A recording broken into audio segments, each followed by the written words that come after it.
Welcome to the Sunshine Junkie podcast, part genius, part ridiculous, but all Florida.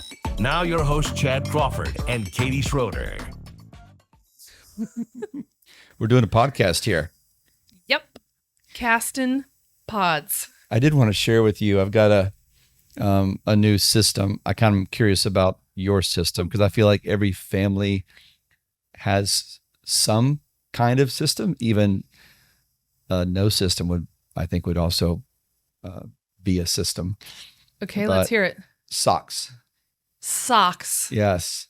Okay, let's hear it. Finding the match, they make their way into the laundry basket, into the washer, into the dryer. Their mate gets separated. How do you bring those mates back together?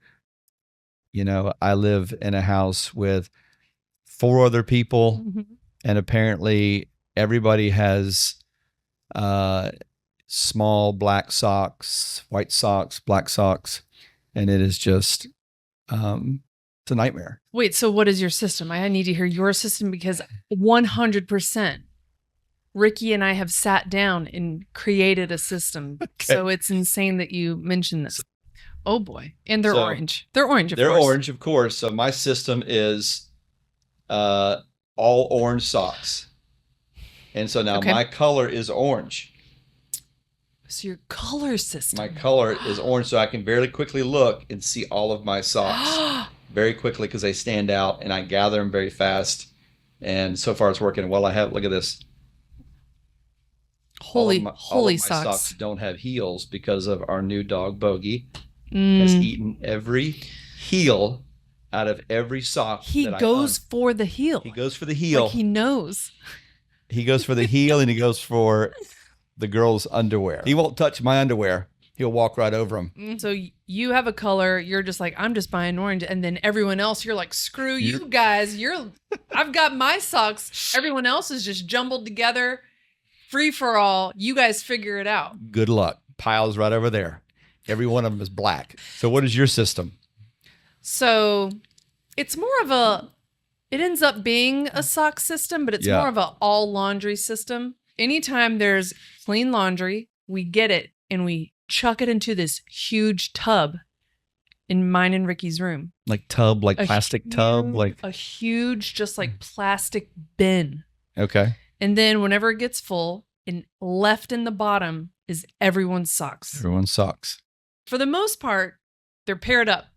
There's always some stragglers. But you always have some left, some singles that don't have matches, right? Don't have pairs, right? That's true. And then I just throw them away. Natural selection. Natural selection. So that is you your didn't system. make it. It's just a sock. It's just a sock. You didn't make it through the process, through the laundry process. You're out. Anyway, well, that's that. Well, I'm excited. I'm more nervous about our guest today. Really nervous? Besides my mom and my wife, this person knows me probably just as well. And he's had so many experiences with me. He's seen the good, bad, and ugly. Like a lot of these stories I wasn't there for. Yeah. And it's just fun seeing you two kind of get to reminisce about that time. Yeah. Whenever we do get to meet up with him, whenever we're shooting something, he's got a story to tell. He always has a story. He tells it so well. I don't know how true all of them are, but it doesn't matter. I don't care. Doesn't matter. You tell a good story. I don't care if it's true or not. It's just a great story.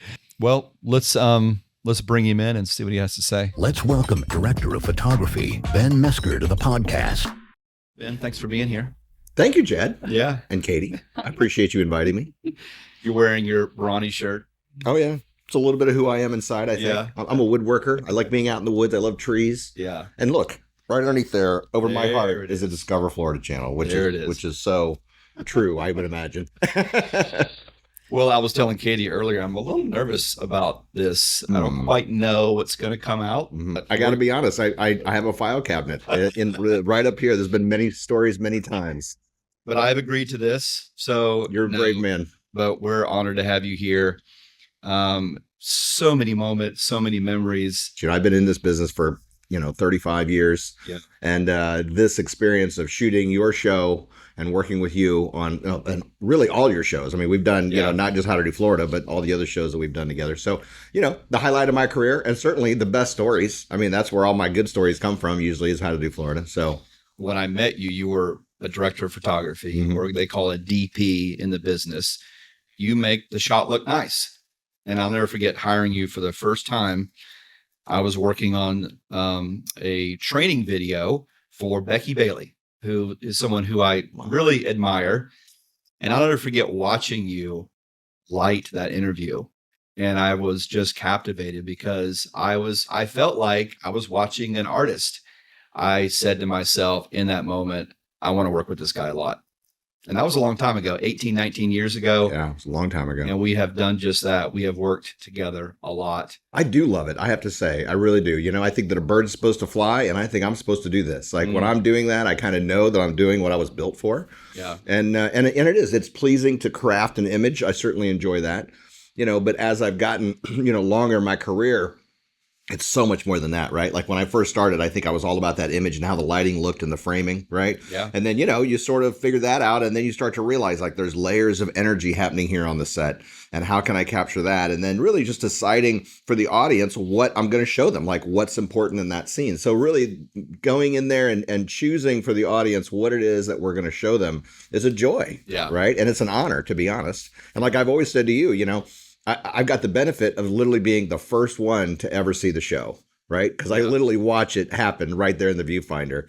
And dude, the hair stands up in the back of my neck and I know it's going to make it and I know when it's good, right? And so that magic happens right there. Take me back to that very first show that we did, How to Do Florida. We're driving to New Smyrna. And just to back up a little bit, this was all new to me. How to Do Florida really came out of my desire to, showcase a Florida like people had never seen before. Yeah. And so it came out of this desire to show people that. And look, we tried to cast a host, I brought 40 people in and sat them down and we went through the casting process to try to find a host. I just couldn't find anybody that I liked. I really couldn't. And I'll never forget Chris. He was like, well, you need to be the host. I was like, oh, no, to your point, I'm like, I'm the camera guy. I'm behind the scenes. I'm not in front of the camera. And so we decided to try one in New Smyrna. And so I hired you. We hired a crew. We had never shot a TV show before. And we're driving to New Smyrna. And you had a very frank conversation with me on the way there that really kind of rattled me a little bit because you were basically like, who the hell do you think you are? You think you can just do this? You remember that? I don't actually. I'm sorry to say. Is that right? Well, you were saying like, do you know how to do this? Yeah. Like, have you? I do remember wondering that. Have you ever been a host? Yeah. Like, have you ever hosted before?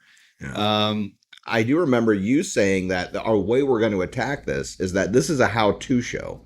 So we really only need to show them how to do something. And I don't need to be that great of a host because I'm really just conveying that information. And that sort of convinced me, okay, let's give this a shot. Yeah, Well, what about the character aspect of it? You are a character and you had to develop that. You're not you 100%. A lot of it is me, but you're right. There's a lot of it that is that kind of gregarious, ridiculous character. For me, I always wanted someone to feel comfortable with the character and not intimidated. I really wanted people to think, hey, if this idiot can do it, anybody can do it. Yeah. I mean, if he's out there flailing, asking stupid questions, stumbling along, then it would, make people feel a little more comfortable about going camping, going kayaking, going, things that I wasn't trying to get people who are already outdoorsmen out there. They don't need the show. It was really for people who would say, oh, we're not campers or we're not very outdoorsy. Those are the people that I was really after. Or to get the mom to just be like, oh, I can take my kids. I can book the guide. Yeah. I can book that guide to take my kids out there to go do that. Yeah. Yeah. But I will say that we started off with you. In other words, what we didn't try to do was try to make a BS character, right?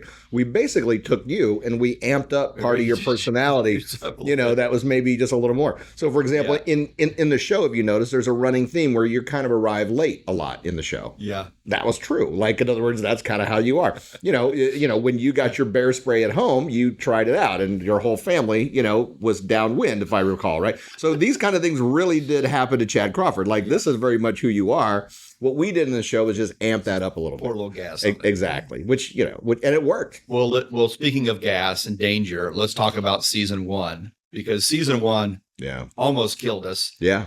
We were so jacked and so excited, and you had, and I had a little bit too, this philosophy of anything for the shot. That's right. Yeah. And that could get you in trouble. Yeah, it did. And so let's talk about some of that trouble that we got into. Take us to the Everglades. We're on an airboat. Talk us through that day, that experience. Yeah, well, and you're absolutely right. And, we were going for broke, right? In other words, hey, look, and if you ask me, I knew this was my chance to make a great TV show, right? I hooked up with somebody who's serious and who's committed and who has talent, right? And so I knew this opportunity is here. And so that meant I was throwing myself into it and whatever that took. The airboat scene was an interesting day. So we get into the Everglades and it was very dry that day. So all of the alligators had sort of congregated in these canals that were the deep water that we could run in. And it also meant there were these mats of sort of really thick mud and roots and sort of vinage that would be in the canal occasionally. And so when the boat would hit those things, it would slow down. And the driver back there had been really good about telling me, like, hey, we got to, get ready. And I knew what that meant, and I would grab on good, and off we would go. And I remember the moment was that I was shooting you up there in the seats, which meant that I was facing backwards, basically, as we're going. And I got no warning at all. And the boat hit this little muddy patch, and it slowed down very dramatically. And, my hands are on your seat there, and it just sort of slipped right off. And as I'm falling backwards, I can remember I looked right at you. And as I'm falling backwards, I'm thinking, is this really happening? Like, surely this isn't really happening. Yeah. And I wasn't hurt a bit. It was like the mud was like landing on a Posturepedic. I mean, that stuff was so thick that I landed. But of course, my number one concern was alligators, right? I mean, I had just shot probably a scene that has the most alligators of any natural scene I had ever shot. I mean, they were stacked up there, literally 2 or 3 feet apart. There was no place else for them to go. That canal was it. That was the only water in the Everglades, or at least around there. They were all just packed in there. So they were packed tight, man. And so as I'm in the mud, and I remember that, to me, the scene just kind of went black, right? And as I'm tumbling in the mud there, I'm thinking about alligators. And so, a great resolve came to me, and I decided that I would make an example out of the first one, right? I could at least give a good fight. Yeah. And so I came up out of the water, and I was ready to fight, and there were no alligators anywhere near me and none in view. So you could tell that, like, literally the me hitting the water was enough to scare them all off. For now. Yeah, exactly. And, I'm covered in head to toe with mud. The thing about it, too, is, coming back to the concession stand. Oh, this is the best. And I'm completely, and to be honest, this is my best moment of the whole season. I got to be honest with you. So I come back to the concession stand. Now, there was probably 50 tourists there who were waiting to get on these airboats, right? To go have their Everglades experience. Yeah. And up comes walking to them, me, covered head to toe with just absolute mud. And the crowd just parted. Like, it was like women were like snatching their children out of the way. And so I walked up to the front there, and I get to the front and I asked the lady, do you happen to have a hose available somewhere? And she says, yeah, it's right around the corner there. And so I walk around the corner, and about half of this crowd sort of silently follow me around the corner, And so I'm there starting the hose off and starting that process. And finally this one woman speaks up, and she's like, what happened to you? And she had like an English accent, right? Like an English. Yeah, she did. You mean British exactly. Foreigner. Yeah, that would be British. Yeah, British. Yeah, it's a British accent. And so she asked me, like, what happened to you? And then I told her, I'm like, I fell in. And then this other woman's like, gators? And I'm like, what the gators? Like, what else am I going to say? I remember hosing you off. Yeah, that's right. Yeah. One of the first shoots we did, I didn't have hotels for everybody. We were all going to be sleeping in, like, me and Ben were going to sleep in the same hotel. Ben comes to me, he's like, dude, you can't just stick the sound guy in with the PA. No. Like, just stack them up. That ain't gonna work. This is not boys camp. I remember you didn't want to stop for lunch one time. And I'm like, dude, it's lunchtime. Like, it's time to go eat. And you're like, well, we can just plow through this. And I'm like, I don't think so. Like, we need to. So there was. What did Full Sail teach you? Well, and to be honest, what all that was a guy trying to make something happen, right? In other words, like, let's face it, it is not easy to make a TV show that actually works. And so all those expenses are working against you. So you're doing everything you can to try to make the thing work. Well, that's when I tried to develop that sub feeder that would go around those. Right. You would load it with the sub. With the sandwich. It would just feed you the sub while you're working. Yeah, it would ratchet up as you're working. They're our sponsor today, the sub feeder. The sub feeder, the ratchet sub feeder. Sub feeder. You've seen the thing that goes around on horses, like the bag feed. It's like that's it's like strapping on a feed mask. No, I mean, lunch was always such a waste of time. It took me a while to realize that, like, this was a very necessary part of production. It's true. It's true. Fast forward again. This is all in the context of season 1. Yeah. We did 8 episodes for season 1. Somewhere along the way, we decided to do an episode on kiteboarding. I don't know why that was season 1, what made us want to do a kiteboarding episode. Yeah. But we did. We're in Biscayne Bay down in Miami, working with an incredible, I forget his name. He was an amazing athlete to begin with, but then, his kiteboarding skills was off the chart. Yeah, that's right. But you wanted this shot, and you were trying so hard to get this shot. Well, it was late in the day, and we'd gotten all of the sort of the business out of the way, right? All the nuts and bolts of the thing out of the way, and we were at the tricks part, and he's way off in the distance, and embarrassingly, I believe I yelled like, get as close as you can. I'm not going to flinch, or, I'm not scared, or something to that effect. I remember being very confident beforehand. And then as he comes, as a camera guy, you basically decide, this is it. I'm going to stay right here no matter what. It's a game of chicken. It is. I mean, that's right. Because if you flinch, you kind of ruin the shot. Yeah. Yeah. So it was later in the afternoon. And so the wind wasn't as consistent as it had been all day. And so sure enough, he pops up in the air, and the wind left it at that moment. And he came down a little sooner than what he expected. I believe the last frame on the video is him like kind of wincing, if I'm not mistaken. But so his board got to about here, right? And so there I am with the camera, and I just remember it just wiped me out. Like, that was the last memory I have, is seeing him approaching. And the next thing I know, I wake up and I'm floating in the water. And, we're in Miami Beach. We're out in front of the strip there. And I'm floating in about 3 feet of water. And I look down and I realize, oh my goodness, I'm in the water. That's not good. And then I look over and I realize I still have the camera on my hand, and that's underwater too. And I know that's not going to be good. We're in salt water. And then at that moment, I just sort of see blood in the water. And I realize, like, I think I'm really hurt here, Yeah. And I remember looking over, and you were probably 100 yards from me. Yeah. And, you're in waist deep water, and man, you are trying to get to me as fast as you can. And so you come up, and of course, we're all a little freaked out. And so from there, you took me to the hospital, which was probably a good idea. Me and Tom both. In fact, we got a great photo of me and Tom in the hospital bed there.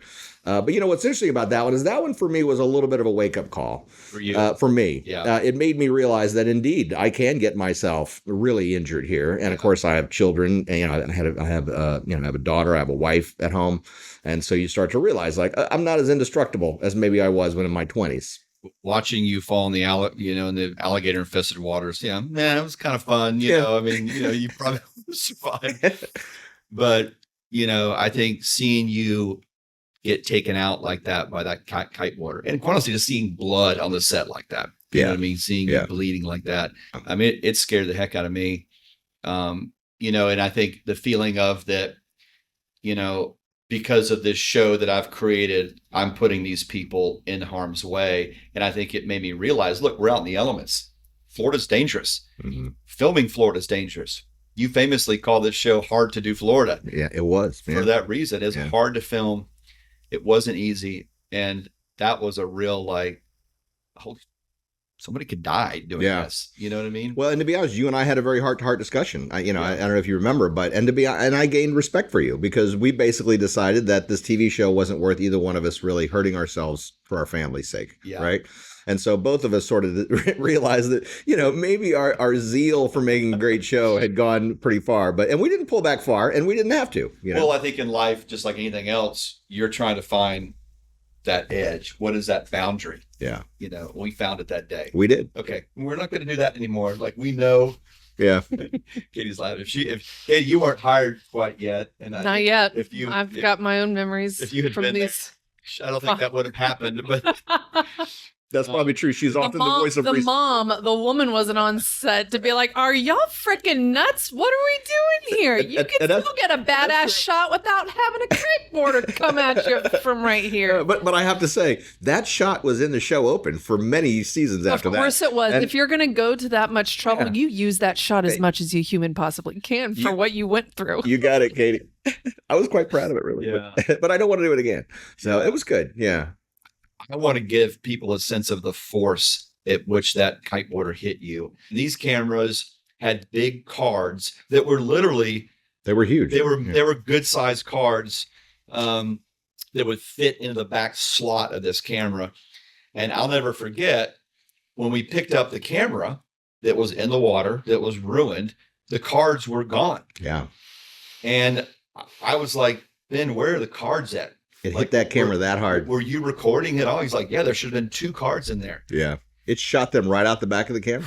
It hit you that hard. Yeah, it did. And we later found those cards 30 feet behind you. Yeah. Jesus. On the Picked bottom of the sea, mind you. them up. Yeah. Picked them up, dried them off, Yeah. and they worked. And we used them for like another 2 seasons after that. Would Yeah. you put them in rice or something? Like, We did actually. Yeah, we did. We just Yeah. dried them out, and amazingly, they worked. And our budgets were so tight that we're like, hey, if it works, we're using it. You know, so Yeah. the very same cards we used. And remember, this is all in season 1. Yeah, We're just getting started here. right. And you've fallen off an airboat into alligator infested waters. You've been, taken out by a kiteboarder, had to take you to the hospital. What, 4 or 5 stitches? I forget how many Yeah, stitches it you was had. a few. And then we go snook fishing. And now, for me, snook fishing is my favorite. So we were going to go to Fort Myers and catch a big snook. That was the whole goal. Captain Sean Davis, incredible man. Great guy. He was our guide. He's not guiding anymore, but he was just a great character, great personality. He was. So where were you in that? That was almost 18 years ago. We had multiple boats going. Well, and I also think for the audience, you have to understand sort of what has happened to me at this point, right? So, as a cinematographer, I want to make great television, and I hooked up with Chad Crawford. And as I was getting to know you during that season, I really kind of fell in love with you in a way, just because I finally hooked up with somebody who could do this at a really high level and who was motivated by such great stuff, right? And so we're out there, and I'm enjoying this, and all this stuff is happening, and we decided to go back in through the inlet to go to another fishing spot. And we have 2 boats, so I'm on a camera boat, and Chad is on the hero boat, as we call it. And just as we started the inlet, I hear some commotion over there. Well, before you go any further, let's talk about how rare it is that there's no camera in the hero boat. Yeah, that's true. That all the cameras and all the sound, everybody is in the camera boat. That's right. And for some reason, we got separated And I even know what that was that I needed a shot from far away of you guys fishing with no one in the boat. with no one in the boat. And so the plan was we were going to go to this new spot. big ass wide. That's right. We call it Big ass wide. the big ass white. Marla Hooch. Yeah. Exactly. And so we decide to go to the new fishing spot, and I would get a wide of you setting up there and starting to fish, and then I would get back on the boat with you. That's At least that was the plan. That's right. And so because of the shot that you needed, the crew was separate. You had me and Sean in one boat, and then the rest of the crew in the camera boat. Yeah. And what was your perspective on that? There's a bunch of commotion over there, and I see something going on, and then I hear Eagle Ray shouted across the water, and I still don't know what's happening. And so as we pulled up there, we realized that there is an enormous Eagle Ray that is flocking around, like thrashing around in the bottom of Sean's boat. And, huge Eagle Ray. And so as it turns out, the Eagle Ray jumped out of the water as you and Sean were coming through the inlet, right? And landed in your boat. As a matter of fact, it hit Sean, if I'm not Yeah, mistaken. his tail kind of hit him in the back of the head a little bit. Yeah. Yeah. It was probably one of the most bizarre experiences. It I've just ever had. flew up out of the water and into the boat. It did. And Yeah. you captured it on film? Nobody was filming, but Not even from the other. No, so Oh, it was you the were just pulling aftermath it. at that point. And of course, as a director, now I'm like, oh my gosh, I missed the main shot of this thing coming in the boat. And then what a great story, right? And so you could probably hear me yelling, don't say anymore. I just needed to get cameras rolling, right? And I'm like, what happened? And then we went into the whole story. Yeah, and what was crazy is just a few months before that, a woman had been killed in the Keys. That's right. She was in front of the boat, and the boat was going wide open, 30, 45 miles an hour. And an eagle ray jumped up and literally decapitated her, hit her in the head, and killed her. Yeah. And it was in the news. There was another incident that had happened with eagle rays. So, Steve Irwin was killed by an eagle ray. That was right. It wasn't that long before that. No. And so there was this thing about eagle rays at the time, that there were these encounters that were happening that were just kind of bizarre. Yeah. And here it is. We had this insane encounter with this eagle ray. And this was my first understanding of sort of the luck that Chad Crawford has, right? So, for us as a TV show, this was lucky, right? I mean, to be there at that right moment and then to see that. Yeah. And by the way, for everybody, we did put the eagle ray back in the water and it swam away, which is kind of incredible. We try to get it back in the water as soon as we can. And we have video of all of that. But it was that Chad Crawford luck. And as we went fishing over the years, and as we were trying to dodge the weather, there was so many days when the weather would be, right on our back. Somehow, miraculously, things often worked out. And so for me, I was a little bit like, who is this guy that I've hooked up with? Because these amazing things are happening around him. And, and for me, if you want to know the truth, I think that was fate. Just, it's time for us to have our success in a TV show. And so maybe the good Lord gave us an eagle ray that day. Yeah. And nobody was harmed. Nope. But man, it scared the crap out of me. I screamed like a 8-year-old girl on that boat. I mean, I did. I let out this god awful scream. I would have loved to have heard and seen that. I am not proud of that moment. I was ready. I was taking the microphone off because I was about to go in the water because it was kind of working its way around the side of the center console, flopping. With that tail. Yeah, with that tail. Yeah. And me and Sean were on the back of that boat, just kind of like hold on to each other, like looking to see what this thing is going to do. Well, wherever we travel, and we've been to so many places, so many restaurants and locations and just walking about. As the show went on, I still remember the first time somebody recognized me out somewhere. And I thought that was kind of cool. For me, it was like, I was always pleased, that we had gotten you to this point and that people were recognizing you. And hey, that's like great. That means our viewers were out there, and then there was another side of me that was a little bit like, what about me? Like, I was right there with you. I was 3 feet away from you for every single thing you did, but nobody ever recognizes me. Right. And so there was a little bit of, and of course, I'm sort of making a bigger deal out of it than what it was. And then we put the episode out, which was the Unleashed episode, which is me falling off the airboat and that was whole your thing. episode, baby. That was you, all you. That was me. And then, which I of course enjoyed very much. And then one day we were in Miami and we were shooting down on the beach and we come walking back up from the beach. And there was this rather large, robust man sitting in the shade of a palm tree. And really the shade just barely covered him, right? Wish we had a photo. Oh, I do. And he was sitting there on a picnic bench. And as we all walked by, he said with his cigar in hand, like, aren't you that camera guy that fell off the airboat? And of course, I stopped and I'm like, oh my gosh, like I've been recognized in public. This is amazing. It's happened. And so, I've got the one guy in Miami, You're really. one fan. I've got a fan and, I'll take it. I think that's awesome. We made it through season 1, barely alive. And we kind of got into season 2 and season 3. But out of that, the format of the show began to become much more clear to me and to us. And that was this kind of part genius, part ridiculous. And the genius part was the how-to part, this information we were given to people. But there was also a ridiculousness that we just really just ramped up as we went along. Yeah. And the ridiculousness that I think that is so much Florida. I think too much today, Florida, how it's marketed, it is ridiculous. And I think that's okay. And I think that's what makes Florida unique and special is that ridiculousness of it. And we really embraced that in the show and we went for it. We did. And it was some of the funnest stuff to do, right? I mean, the Billy Bass episode that we did, where the Billy Bass spoke to you on the wall, that was out there, man. And you have to understand, when I went to film school, I went to Full Sail and graduated in 95. When I came out of Full Sail, I wanted to write for Saturday Night Live. Like that's what I wanted to do. I wanted to write comedy. I love comedy. And so that was always kind of inside of me. And this show was a great an opportunity to kind of experiment with that. Mm-hmm. It's hard to make somebody laugh on TV. Like, getting somebody to be scared Yeah, is so much easier that's true. than getting somebody to laugh. As they say, that comedy is a serious business, right? Like, you got to really do that well is not easy. The right music, dark, backlit, something ominous. I can get you scared pretty easy. Yeah, we can get there easy. But to make you laugh, Yeah. that's a different level, different bar. Well, that was you, Chad. I got to tell you, man, you brought so much to the table in terms of that. And I really just had to turn on the camera a lot of the time, and that was some of the funnest times that I think we ever had.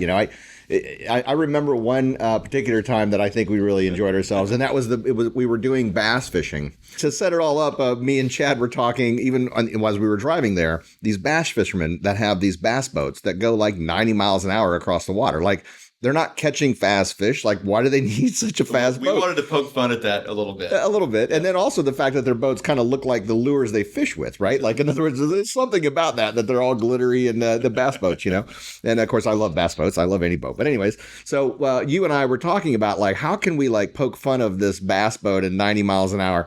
And Chad had the great idea, the genius idea, was to eat a sandwich while we're going that fast. And I do this shot of the driver who's all tucked in behind the windshield, and then I pan over, and man, you were gonna eat that sandwich, and it just like duck-billed on you, and all the content flew out, and your reaction to that made me laugh so hard. We were in sync so much. It was scary sometimes. It was. It was scary. I would have you on the end of some pier way off, with the sunset behind, and I'm thinking to myself, like, gosh, just stop there and turn and look. And you would stop there and turn and look. Like, it's amazing to me, like, how did you knew what was going on in my viewfinder? But somehow, and it made filming effortless. Let's face it. It made it a lot more fun because it was a lot less struggle. But we laughed so hard that day on the bass boat. And I just remember that moment, thinking to myself, like, how lucky am I that they're paying me to come out here and do this, and loving you, because the fact that you could do this and pull this off so well was awesome. Well, there was one show, we were going to go down and interview Clyde Butcher, which, if you don't know who Clyde Butcher is, you need to know who he is. I mean, he is Florida's Ansel Adams. Yeah. This man drags large format cameras into the swamp and could spend 3 or 4 hours to take one photograph. Yeah. I was in so much reverence for this man. Mm-hmm. And I wanted the show to be serious. And you were like, no, man, this is the perfect time to, like, just flip it. Mm-hmm. And I was really nervous about doing all this stuff because it required Clyde to play along. That opening scene where he's napping or something. Well, you got to understand that the opening scene is always a challenge, right? Like, how do we start this? Like, how do you even begin this, And so we tried to just do something creative every time, something different. Yeah. But that wasn't even the craziest part. You created this thing where I'm hearing the voice of the master in the swamp, and I'm seeing Clyde Butcher's images projected on cypress trees. And I'm like, imagine that beard against the texture of the tree. Like, that's going to fit right in there. And it did. Like, his beard almost matched the tree. It was, like, amazing. But then we had Clyde shoot all this stuff. And so Ben's like, okay, now Clyde just say, like, now imagine Chad's hugging a tree, and say, like, no, don't hug the tree. That's too much. And then we go, all this stuff. And Clyde did it. I'm over there just like, oh gosh, what is he doing? Yeah. I bet Clyde loved it, though. He just got to He do did. the different. He's taken so seriously because he is a serious photographer, obviously. But God, I bet he loved it. Well, and I think he did love it. And here's why I really believe that is that if you recall, we said, will we do a swamp walk with Clyde?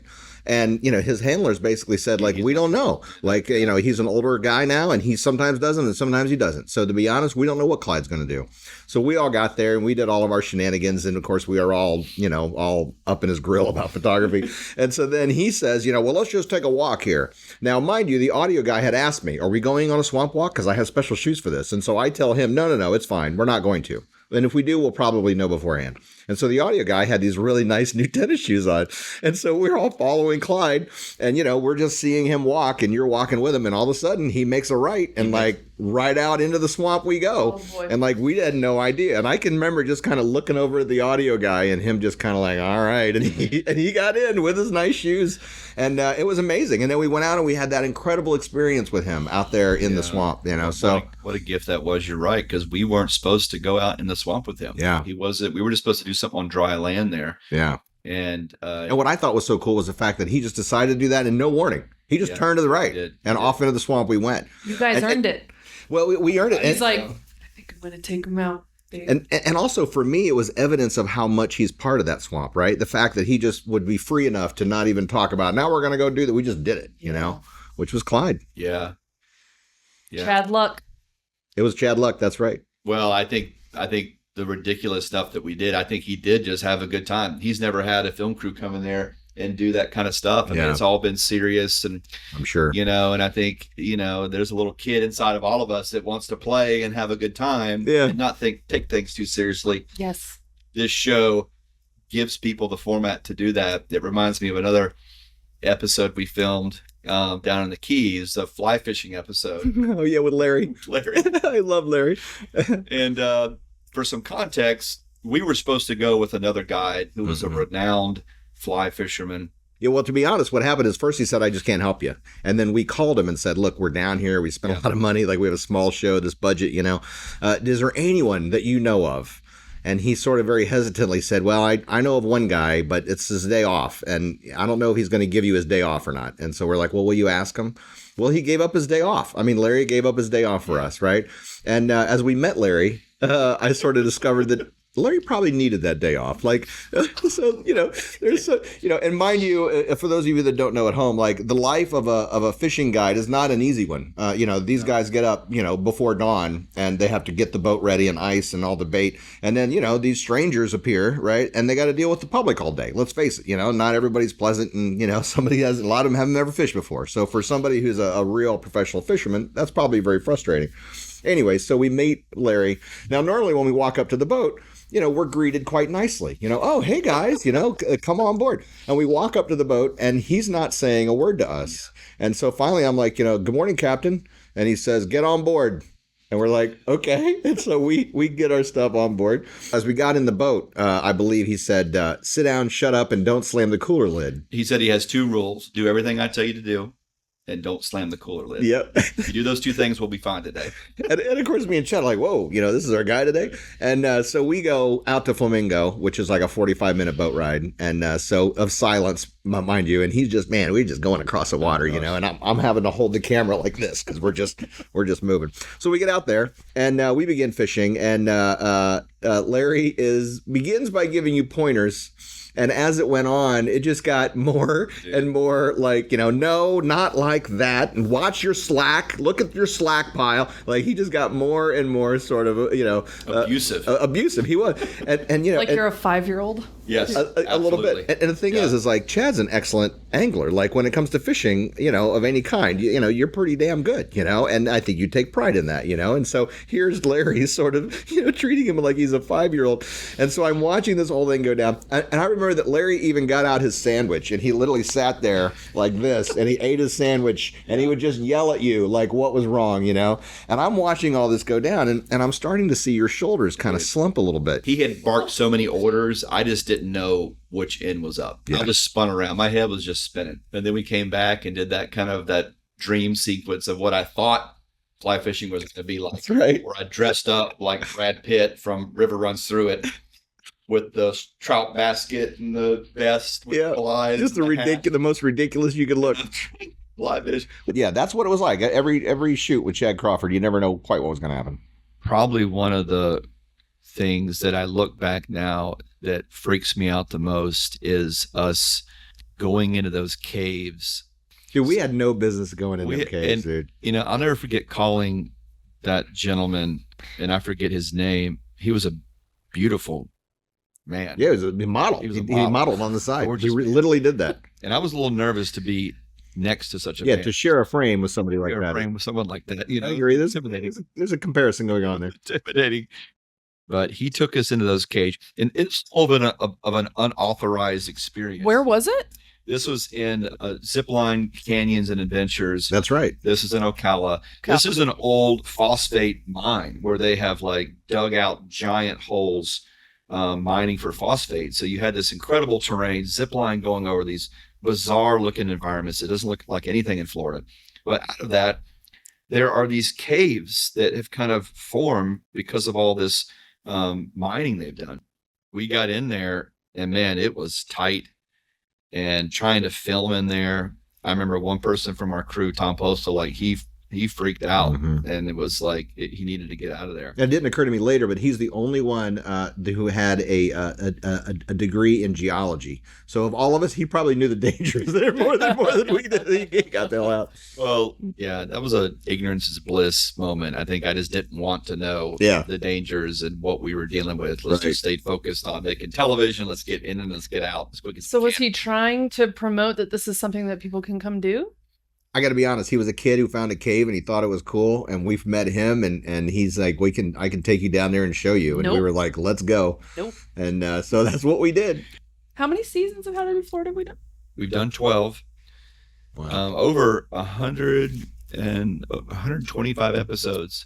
And dude, I didn't think any of it was going to last. I was like, if I get a season, I'll be amazed, right? Well, this has been so great to kind of just reminisce on so many experiences, but we're still out there doing it. And I had predicted this early on, if you remember. You and I just started to work together, and I said, you and I are going to do this for 20 years. Yeah. And you sort of looked at me, because I knew, I'm like, I finally got somebody else who I can run with that's going to make great TV. So here we are. What has it been, 18 now? It's been 18 years. Almost there. Yeah. A lot of grouper sandwiches. Yeah. A lot of road trips. A lot of sunburns. Yeah. A lot of hotels.